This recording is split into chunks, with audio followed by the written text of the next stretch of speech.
এই মাহে রবিউল আউয়াল শুরু হয়েছে। রবিউল আউয়ালের প্রথম জুমায় আমরা মসজিদে এসেছি। আমরা এই রবিউল আউয়াল মাসকে সামনে রেখে আমি পবিত্র কোরআনের কয়েকটি আয়াত আপনাদের সামনে তিলাওয়াত করেছি।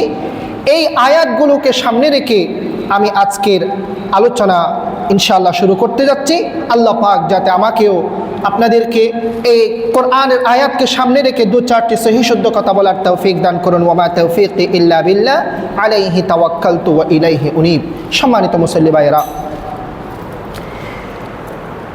এই মাসের মধ্যে আল্লাহ সুবহানাহু ওয়া তাআলা আসমানের নিচে জমিনের উপরে এই দুনিয়ার মধ্যে একজন নবী পাঠিয়েছেন, একজন রসুল পাঠিয়েছেন। তিনি কি অন্য লক্ষ লক্ষ যেই নবী পাঠিয়েছেন অন্যান্য নবীদের মতো না, অন্যান্য নবীদের মতো নয়। আমাদেরকে এমন একজন নবী রসুল আল্লাহ সুবহানাহু ওয়া তাআলা দুনিয়ার মধ্যে পাঠিয়েছেন, লাউলা কালামা খালাকাতুল আফলাক। হাদিস শরীফে এসেছে তাফসীরের মধ্যে, যেই রসুলের আগমন যদি দুনিয়াতে না ঘটতো, এই যে পৃথিবী নামক গ্রহের মধ্যে যদি এই মহামানবকে যদি আল্লাহ পাক না পাঠাতেন, আল্লাহ পাক এই পৃথিবী নামক গ্রহ শুধু নয়, এরকম যত কোটি কোটি বিলিয়ন ট্রিলিয়ন যত গ্রহ নক্ষত্র গ্যালাক্সি আছে, কোনো কিছুই আল্লাহ সুবহানাহু ওয়া তাআলা সৃষ্টি করতেন না। শুধু দুনিয়া নামক গ্রহ নয়, আসমান জমিন গ্রহ নক্ষত্র চন্দ্র সূর্য যা কিছু আছে সব কিছু সৃষ্টি করেছেন কি জন্য? একমাত্র আমাদের নবীকে এই দুনিয়াতে পাঠাবেন বিদায়। সুবহানাল্লাহি ওয়া বিহামদিহি। সম্মানিত ভাইয়েরা, আমরা নগণ্য বান্দা, নগণ্য আল্লাহ পাকের গোলাম। আমরা আজ থেকে কত হাজার কোটি বছর আগে এই পৃথিবীর আবিষ্কার হয়েছে, পৃথিবী সৃষ্টি করেছেন আল্লাহ পাক। কোনো বিজ্ঞানী এ পর্যন্ত সেই পৃথিবীর জন্ম কখন আবিষ্কার করতে পারে নাই।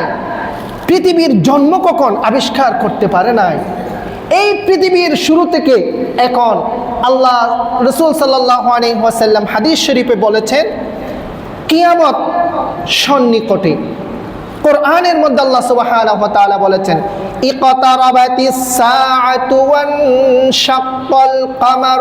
ইকতারাবাতিস সাআ, কিয়ামত সন্নিকটে, একেবারে কাছে চলে আসছে কিয়ামত। কিয়ামত একেবারে কাছে চলে আসছে।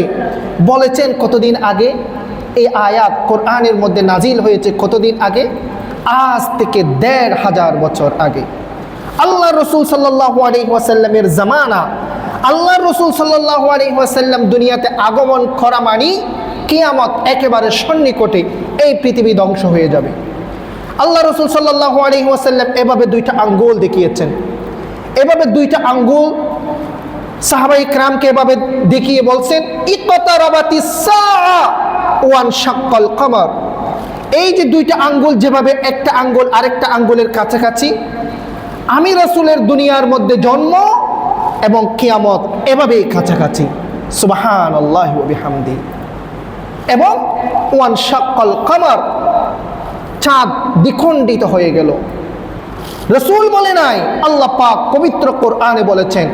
এই যে আল্লাহ রাসূল সাল্লাল্লাহু আলাইহি ওয়াসাল্লাম ইশারা করেছিলেন চাঁদ দ্বিখণ্ডিত হয়ে গিয়েছিল, একথা আল্লাহ পাক পবিত্র কোরআনে সূরা কমারের ১ নম্বর আয়াতের মধ্যে আল্লাহ পাক উল্লেখ করেছেন, বলেছেন।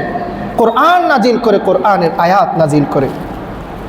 তাহলে আজ পর্যন্ত ১৫০০ বছর অতিক্রম হয়ে গেছে। আল্লাহ রাসূল সাল্লাল্লাহু আলাইহি ওয়াসাল্লাম একেবারে শেষ জামানার মধ্যে, কিয়ামত একেবারে সন্নিকটে আমাদের চলে এসেছে। এই পৃথিবীর শুরু কখন, পৃথিবীর কখন শুরু হয়েছে এখনো পর্যন্ত কোনো বিজ্ঞানী আবিষ্কার করতে পারে নাই। রিসার্চ করে, গবেষণা করে এখনো পর্যন্ত আবিষ্কার করতে পারে নাই।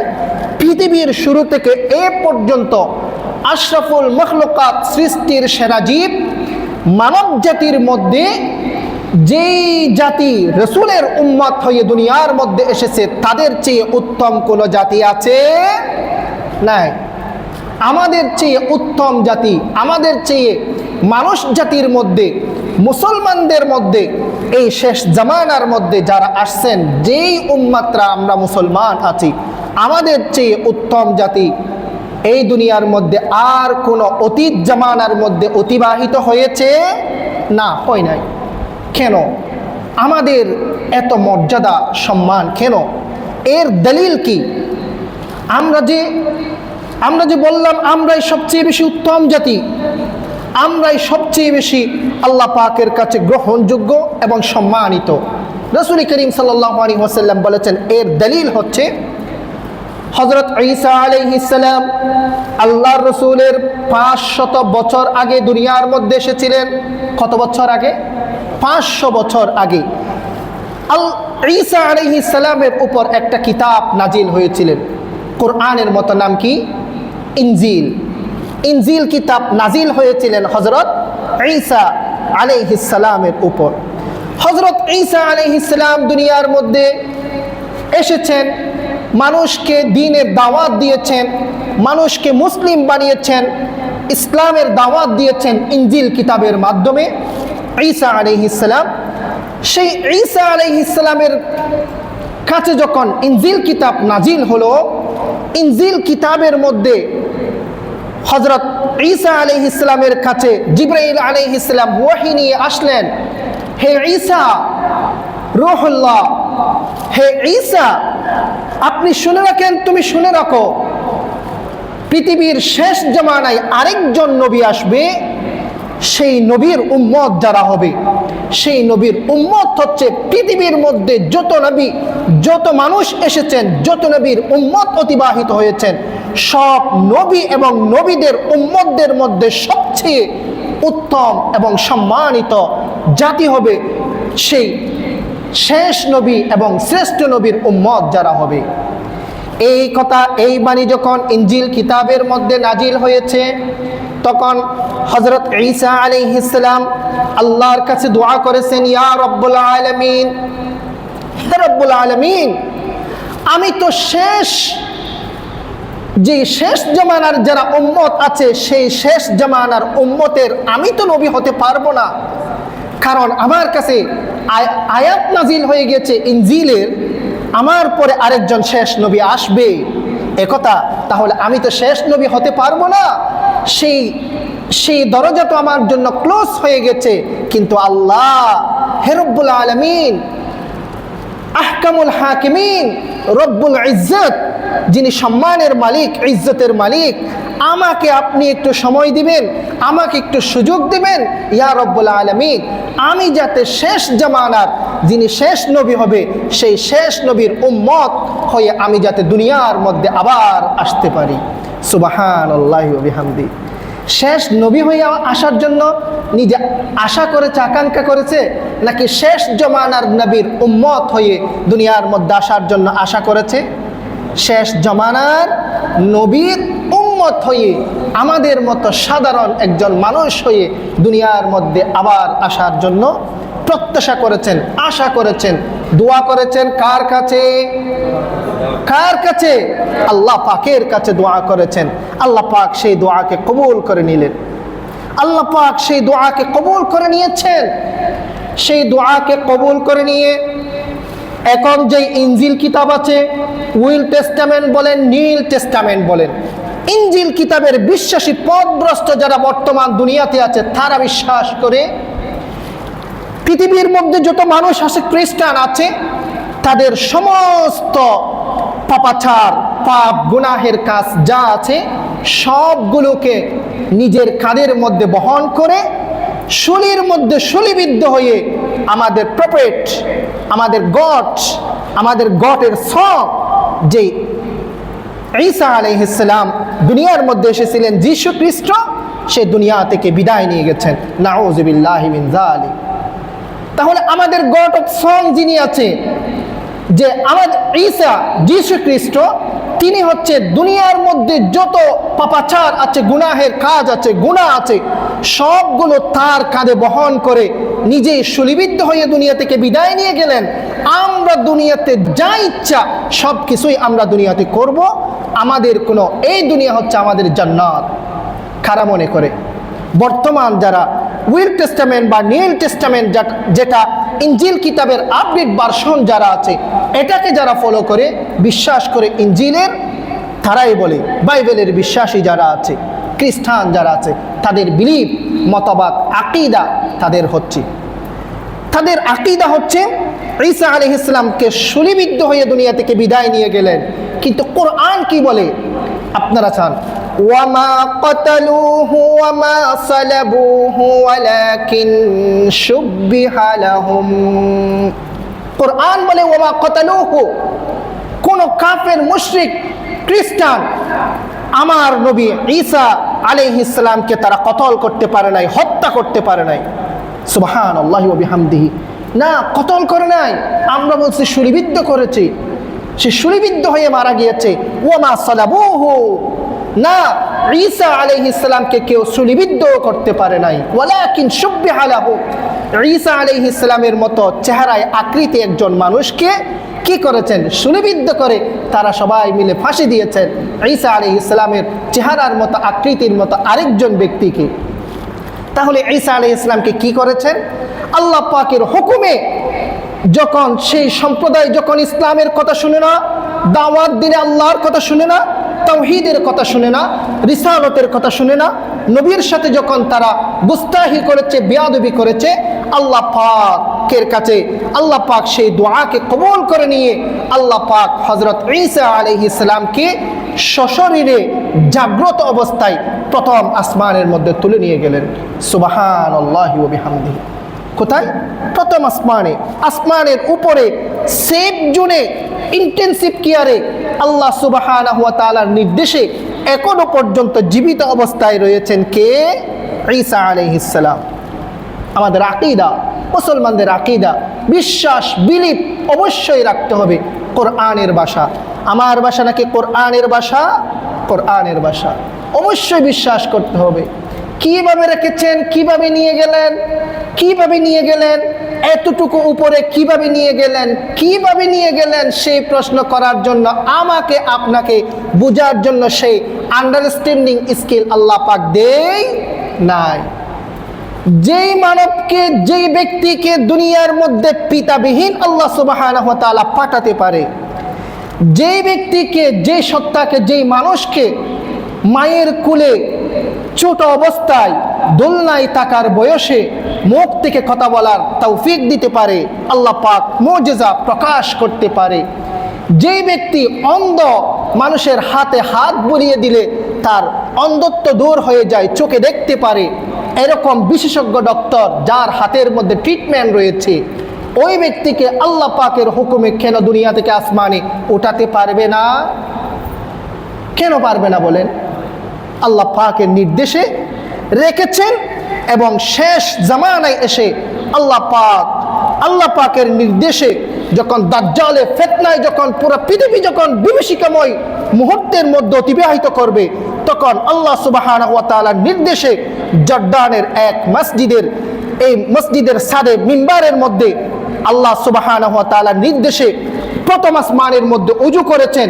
ওযুর পানি হাতের মধ্যে থাকবে, মুখের মধ্যে থাকবে, এমত অবস্থায় আল্লাহ সুবহানাহু ওয়া তাআলার নির্দেশে সেই জর্দানের এক মসজিদের মধ্যে, মসজিদের ছাদের মধ্যে আল্লাহ পাকের নির্দেশে সেই ঈসা আলাইহিস সালাম আবার নামবেন। সুবহানাল্লাহি ওয়া বিহামদিহি। হযরত ঈসা আলাইহিস সালামের হাতে সেই দাজ্জালকে হত্যা করবেন ঈসা আলাইহিস সালাম। বিলিভ, আকীদা, আমাদের আকীদা হাদিস শরীফের মধ্যে রয়েছে।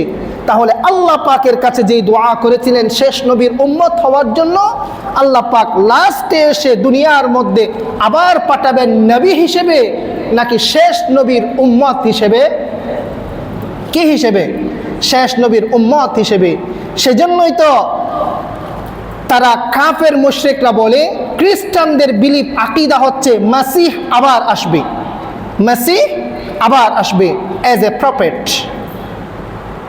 মাসিহ দুনিয়ার মধ্যে আবার আসবে একজন প্রফেট হিসেবে, নবী হিসেবে, গড হিসেবে। কারা মনে করে? খ্রিস্টান যারা আছে তারা মনে করে। আর ইহুদি যারা জাতি আছে, ওই ইসরায়েলের যারা জাতি আছে, তারাও মনে করে, তাদের আকীদা বিলিভ হচ্ছে মাসিহ দুনিয়ার মধ্যে আসবে। Messiah the one of the part of God, গডের একজন পার্ট মেসি দুনিয়ার মধ্যে আসবে। ইহুদিদের মেসিহ হচ্ছে দাজ্জাল, খ্রিস্টানদের যারা নাসারা আছে তাদের মেসি হচ্ছে, তারা মনে করে যীশু খ্রিস্ট অর্থাৎ আমাদের ঈসা আলাইহিস সালাম। আমার কথাটা আপনারা ক্লিয়ারলি বুঝতে পারবেন।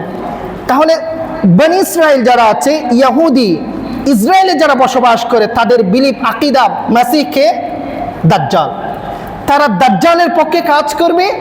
আবার যারা খ্রিস্টান যারা আছে অর্থাৎ ইউনাইটেড স্টেটের মধ্যে যারা বসবাস করে, ক্যাথলিক খ্রিস্টানের মধ্যে অন্যান্য সম্প্রদায় যারা আছে, তাদের বিলিভ হচ্ছে তারা মনে করে মেসি আসবে। তারা মেসি মনে করে কাকে? ঈসা আলাইহিস সালামকে। কিন্তু তাদের আকীদা হচ্ছে অ্যাজ এ প্রফেট হিসেবে নয়, as a god, one of the part of the gods. তারা মনে করে ঈসা আলাইহিস সালাম পিতা পুত্র বাবা আল্লাহ সুবহানাহু ওয়া তাআলা, তাদের গডের পুত্র হচ্ছে ঈসা আলাইহিস সালাম। তাহলে তাদের একটা পার্ট, গডের একটা পার্ট কোথায় আসবে? দুনিয়ার মধ্যে আসবে। কিন্তু আমাদের আকীদা হচ্ছে, সঠিক আকীদা কোনটা? ঈসা আসবে, কিন্তু ঈসা কি গড হিসেবে আসবে, প্রফেট হিসেবে আসবে, নাকি লাস্ট প্রফেটের উম্মত হিসেবে আসবে? এটাই হচ্ছে বিশুদ্ধ আকীদা, কোরআনের মধ্যে যেটা বলা হয়েছে। এই জন্য আপনারা যখন দেখবেন, তাহলে কয়টা জাতি হয়েছে? সম্প্রদায়, 3টা সম্প্রদায় হয়েছে। মুসলমান এদিকে, ওইদিকে বনি ইসরাইল ইহুদি, আরেকদিকে হচ্ছে খ্রিস্টান মিশনারি, খ্রিস্টান যারা আছে তারা। খ্রিস্টানদের মধ্যে, খ্রিস্টান এবং ইহুদিদের মধ্যে মিলে যায়, তাদের গডের পার্ট আসবে সেই হিসেবে। সেজন্য সব সময় এই যে জর্দান, ওইদিকে ফিলিস্তিন, ওই জায়গাগুলো নিয়ে সব সময় দ্বন্দ্বের মধ্যে থাকে। কেন? ওইখানেই মেসি আসবে এবং এই যে আমাদের যে প্রথম কেবলা মসজিদ আকসা আছে, সেখান থেকে নেতৃত্ব দেবে। তাহলে তাদের মেসিহকে তারা সহযোগিতা করার জন্য কাফের মুশরিক ইহুদি নাসারারা চায় তাদের আয়ত্তের মধ্যে, তাদের স্বাধীনতা, তাদের সার্বভৌমত্বের মধ্যে সেই জায়গাগুলো রাখতে। এটাই নিয়ে তাদের দ্বন্দ্ব, মৌলিক দ্বন্দ্ব হচ্ছে এই জায়গার মধ্যে। কিন্তু হযরত ঈসা আলাইহিস সালাম আসবে আমাদের আকীদা। তারা কিন্তু ইহুদি এবং নাসারা একসাথে মিলে যায়, কিন্তু মুসলমানদের সাথে তারা মিলে না। কারণ তাদের দাজ্জাল এবং মাসিহ, তারা দুইজনেই মনে করে মাসিহ প্রফেট গড হিসেবে আসবে, সেই জন্য সেই আকীদার মধ্যে তারা ঐক্যবদ্ধ হয়। কিন্তু আমরা মনে করি তিনি আসবেন একজন উম্মাহ হিসেবে, শেষ নবীর উম্মত হিসেবে। এটার মধ্যেই হচ্ছে দ্বন্দ্ব। আল্লাহ সুবহানাহু ওয়া তাআলা আমাদেরকে বুঝার তৌফিক দান করুন। তাহলে বুঝাতে চাচ্ছি, এই শেষ জামানার নবীর উম্মত হিসেবে আমাদেরকে আল্লাহ পাক সবচেয়ে বেশি সম্মানিত করেছেন। কেন? শেষ নবীর উম্মত হিসেবে দুনিয়ার মধ্যে আসতে পেরেছে বিদায়। তাহলে আমাদের মর্যাদা যদি বেড়ে যায়, তাহলে আমার নবীর মর্যাদা কীরকম হবে? আল্লাহ রাসূল সাল্লাল্লাহু আলাইহি ওয়াসাল্লাম, হাদিস শরীফে এসেছে, কোরআনের তাফসীরের মধ্যে আছে, রাসূল করিম সাল্লাল্লাহু আলাইহি ওয়াসাল্লাম দুনিয়ার মধ্যে জন্মগ্রহণ করেছেন যেই বংশের মধ্যে আল্লাহ রাসূল সাল্লাল্লাহু আলাইহি ওয়াসাল্লামের ভূমিষ্ঠ হয়েছে, পৃথিবীর বুকে এইরকম উত্তম কোন বংশ দুনিয়ার বুকের মধ্যে আছে নাই। আমার কথা না, জিবরাইল আলাইহিস সালাম এই কথার স্বীকৃতি দিয়েছেন। আয়েশা সিদ্দিকা রাদিয়াল্লাহু তাআলা আনহা থেকে বর্ণিত, জিবরাইল আলাইহিস সালাম থেকে বর্ণনা, রাসূল করিম সাল্লাল্লাহু আলাইহি ওয়াসাল্লাম বলেছেন, আমি ওহী নিয়ে আসার আগে পুরো পৃথিবীর মধ্যে আমি সফর করেছি। উত্তর মেরু, দক্ষিণ মেরু, পূর্ব মেরু, পশ্চিম মেরু, পুরো পৃথিবীর মধ্যে আল্লাহ পাক আমাকে সফর করার জন্য নির্দেশ দিয়েছেন। হে জিবরাইল, তুমি আমার ওহী নিয়ে যাবা, আগে পূর্ব, পশ্চিম, উত্তর, দক্ষিণ পুরো পৃথিবীর মধ্যে তুমি সফর করে আসো, ভ্রমণ করে আসো। পুরো পৃথিবীর যত মানুষ আছে, যত জাতি আছে, সম্প্রদায় আছে, সবার কাছে যাও। কোন জাতি ঐতিহ্য সম্বলিত, কোন জাতি সবচেয়ে উত্তম? হযরত জিবরাইল আলাইহিস সালাম সফর করলেন পূর্ব থেকে পশ্চিম মেরু, উত্তর থেকে দক্ষিণ মেরু, প্রত্যেক জাতির সম্প্রদায়ের এই যে বংশ পরম্পরা আছে, সেই বংশ পরম্পরা নিয়ে রিসার্চ করেছেন, স্টাডি করেছেন জিবরাইল আলাইহিস সালাম। দেখলেন মক্কার নগরীর মধ্যে কুরাইশ বংশের মধ্যে হাশমি বংশের আব্দুল্লাহ এবং আমিনার ঔরসের মধ্যে যেই ছেলে দুনিয়ার মধ্যে জন্মগ্রহণ করেছে, সেই আব্দুল্লাহ এবং আমিনার যেই বংশ আছে তার চেয়ে উত্তম বংশ দুনিয়ার মধ্যে আছে নাই। তিনি হচ্ছে আমার রসুল করিম সাল্লাল্লাহু আলাইহি ওয়াসাল্লাম। এই জন্যই তো আল্লাহ সুবহানাহু ওয়া তাআলা কোরআনের মধ্যে হাদিসের মধ্যে সর্বপ্রথম বলেছেন বংশীয় ঐতিহ্য, বংশীয় মর্যাদাকে সংরক্ষণ করার জন্য। বংশীয় মর্যাদাকে সংরক্ষণ করা ইসলামের মধ্যে অনেক বড় একটা গুরুত্বপূর্ণ বিষয়। মাকাসিদুশ শরিয়া, আমি সকালে ক্লাস নিয়েছি, গত জুমায় আগেও আমি ক্লাস নিয়েছি মাস্টার্সের শিক্ষার্থীদেরকে, ছাত্রদেরকে এই বিষয়ের উপর। মাকাসিদুশ শরিয়ার অর্থাৎ শরীয়তের যেই লক্ষ্য উদ্দেশ্য আছে, ইসলামের শরিয়ার লক্ষ্য উদ্দেশ্যের মধ্যে অন্যতম একটা হচ্ছে হিফজুন নাসাব, হিফজুন নাসাল, বংশ পরম্পরা যেটা আছে, বংশ যেটা আছে সেটাকে সংরক্ষণ করা, সেভ করা। কেমন? বংশীয় ঐতিহ্য যেটা আছে এটাকে একজন মানুষ যদি সভ্য জাতি হতে চায় দুনিয়ার মধ্যে, এই বংশীয় ঐতিহ্যকে, বংশ পরম্পরাকে সেভ করতে হবে। এটা কোরআন এবং হাদিসের মধ্যে রয়েছে।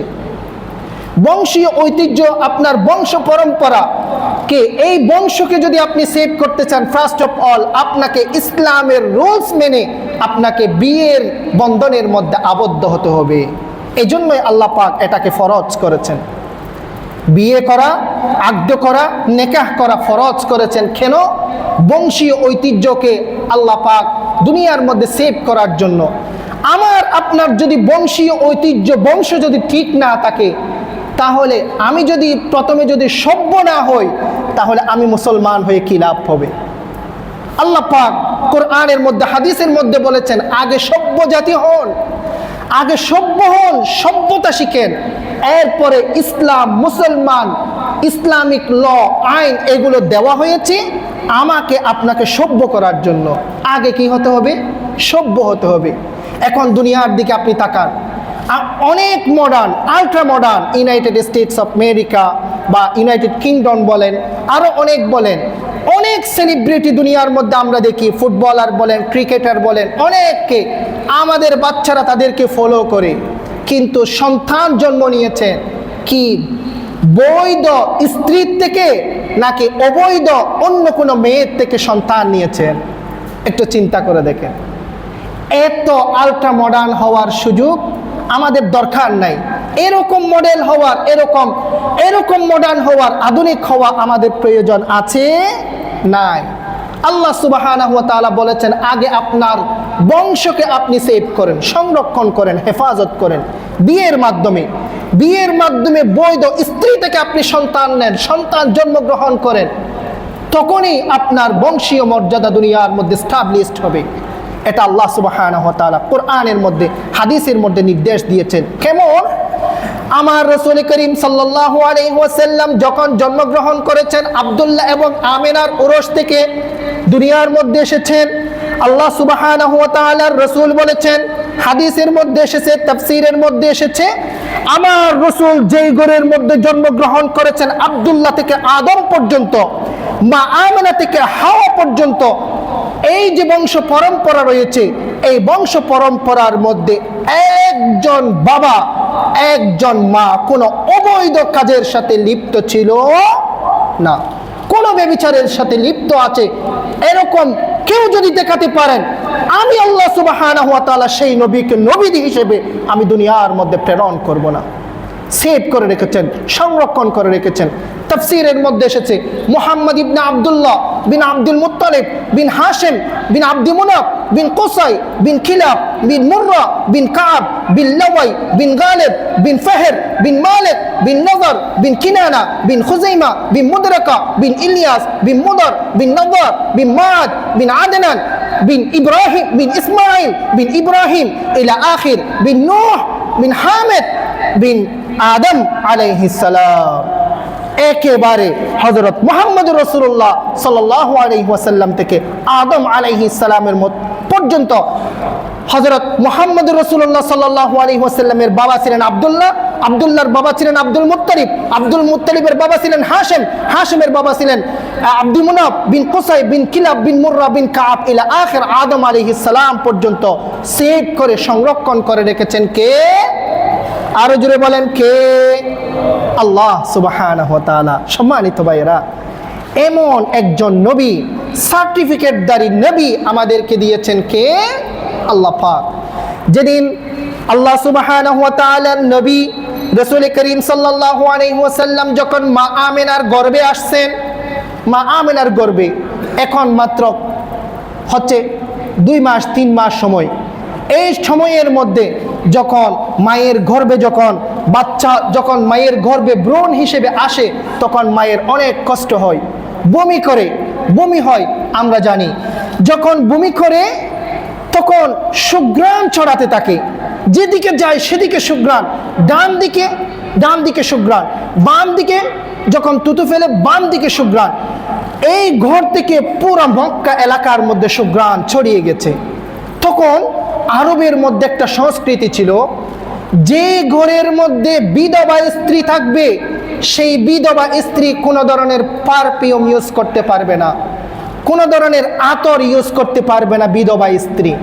তখন আরবের সংস্কৃতি, যখন এই ঘর থেকে পুরা আরব এলাকার মধ্যে মক্কা নগরীর মধ্যে যখন সুঘ্রাণ ছড়িয়ে যায়, হযরত মা আমিনা যেদিকে যায় সেদিকে সুঘ্রাণ, যেদিকে যায় যেই গলি দিয়ে যায় সেদিকে সুঘ্রাণ, পানি আনতে যাবে সুঘ্রাণ, কোথাও যাবে সুঘ্রাণ, ঘরের বাইরে যাবে সুঘ্রাণ, ঘরে না গেলে ঘরে থাকলেও সুঘ্রাণ।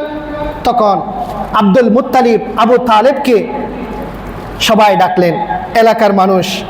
আবু তালেব আব্দুল মুত্তালিব ছিলেন সমাজের একজন সম্মানিত ব্যক্তি, সরদার ব্যক্তি, নেতা টাইপের একজন ব্যক্তি। আব্দুল মুত্তালিবকে আবু তালেবকে কেউ কথা বলার সুযোগ পাচ্ছে না, সবাই কানাঘুষি করছে। কেন এই ঘর থেকে এত সুঘ্রাণ কেন যায়? তারা রিসার্চ করে স্টাডি করে বের করেছে সবগুলো আমিনা সুঘ্রাণ ব্যবহার করে, আতর ব্যবহার করে। তাদের ঘরের মধ্যে একজন বিধবা স্ত্রী আছে, মায়ের পেটে যখন 6 মাস হয়েছে বাচ্চা সন্তান, তখন হযরত আব্দুল্লাহ আল্লাহর রাসূল সাল্লাল্লাহু আলাইহি ওয়াসাল্লামের আব্বাজান দুনিয়া থেকে বিদায় নিয়ে গেলেন। ইন্না লিল্লাহি ওয়া ইন্না ইলাইহি রাজিউন, দুনিয়া থেকে বিদায় নিয়ে গেলেন। সুঘ্রাণ ছড়াতে আছে, সবাই মেয়েরা কানাঘুষি করতে করতে, কেন কোথায় থেকে সুঘ্রাণ ছড়ায় সবাই পাচ্ছে। মেয়েরা, ছেলেরা তো আবিষ্কার করতে পারে না, কিন্তু ঘরের মেয়েরা, এলাকার মেয়েরা আবিষ্কার করে ফেলেছে। এই সুঘ্রাণ দেখে ব্যবহার করে কে? ওই তো ওদের বাড়িতে একটা বিধবা স্ত্রী আছে না, ওই যে হতভাগা কপাল পুড়া নিজের জামাইকে নিজে খেয়েছে, এখন সে আবার সুঘ্রাণ ব্যবহার করে, আতর ব্যবহার করে আরেকজনকে আকৃষ্ট করার জন্য। সবাই বলেন নাউযু বিল্লাহ। মা আমিনার নামে এইরকম একটা অপবাদ সমাজের মধ্যে, সোসাইটির মধ্যে ছড়িয়ে দিয়েছে মহিলারা। তখন সমাজের একটু যে যারা সমাজের মধ্যে কথা বলতে পারে কয়েকজন গিয়ে হযরত আবু তালেবের কাছে গেলেন, আব্দুল মুত্তালিব দাদার কাছে গেলেন, হযরত মুহাম্মদুর রাসূলুল্লাহ সাল্লাল্লাহু আলাইহি ওয়াসাল্লামের দাদার কাছে গিয়ে বললেন, আব্দুল মুত্তালিব, আপনি একটু দেখেন আপনার ঘরে একজন বিধবা স্ত্রী আছে।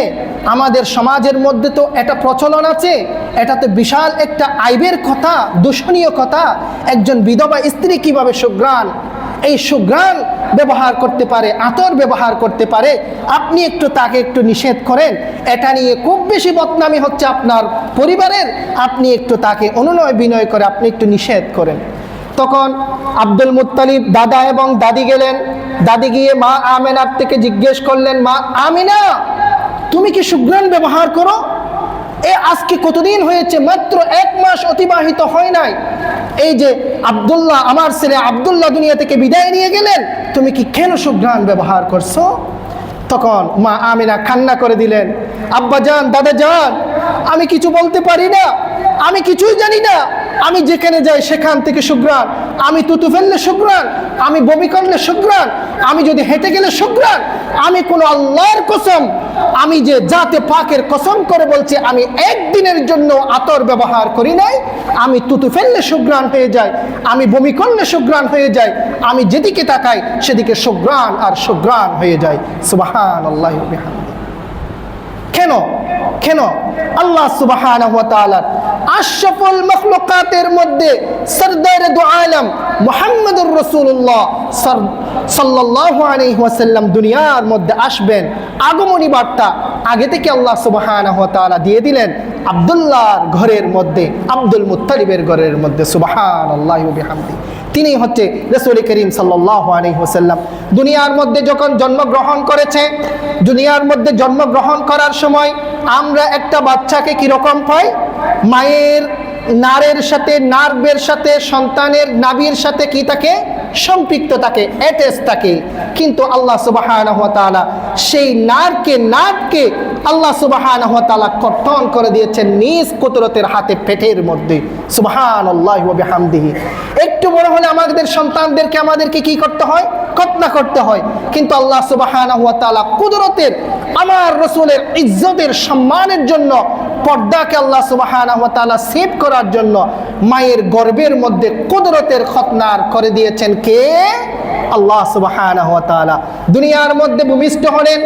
দুনিয়ার মধ্যে যখন ভূমিষ্ঠ হয়েছে, মা আমিনা বলছেন, আমি রাসূলুল্লাহ আমার ছেলে মুহাম্মদকে দুনিয়াতে প্রসব করার সময়, একটা ছেলে সন্তান দুনিয়ার মধ্যে প্রসব করার সময় কত কষ্ট হয় যে মা সে ছাড়া আর কেউ বুঝে না। মায়ের কত কষ্ট হয়। মা আমেনা বলছে, আল্লাহর কসম, জাতে পাকের কসম করে বলছে, আমি মা আমেনা, আমি আমার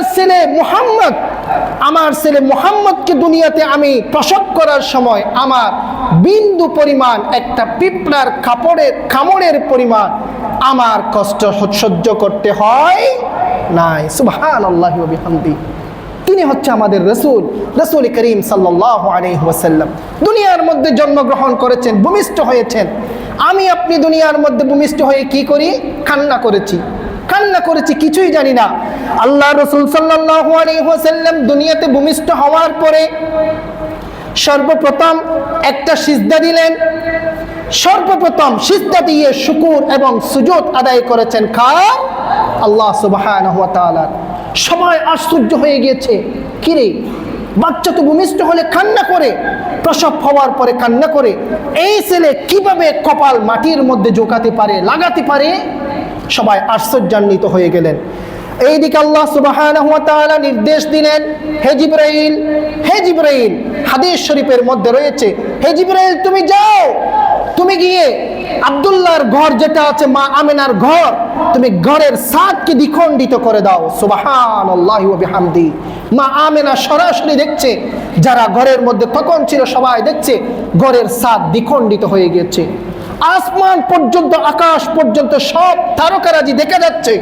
আসমান পর্যন্ত আকাশের কুয়াশা ঘরের ভিতর ঢুকছে, সবাই দেখছে। মা আমেনা দেখছে দুই সারিবদ্ধ হয়ে লক্ষ লক্ষ সাদা পাগড়িওয়ালা মানুষ আসমান পর্যন্ত, আকাশ পর্যন্ত দাঁড়িয়ে আছে। একজন মানুষ আসা শুরু করছে। মা আমেনা বর্ণনা করছেন, এই অবস্থা দেখে হযরত মা আমেনা আশ্চর্য হয়ে গেলেন, ভয়ে কাঁপতে থাকলেন।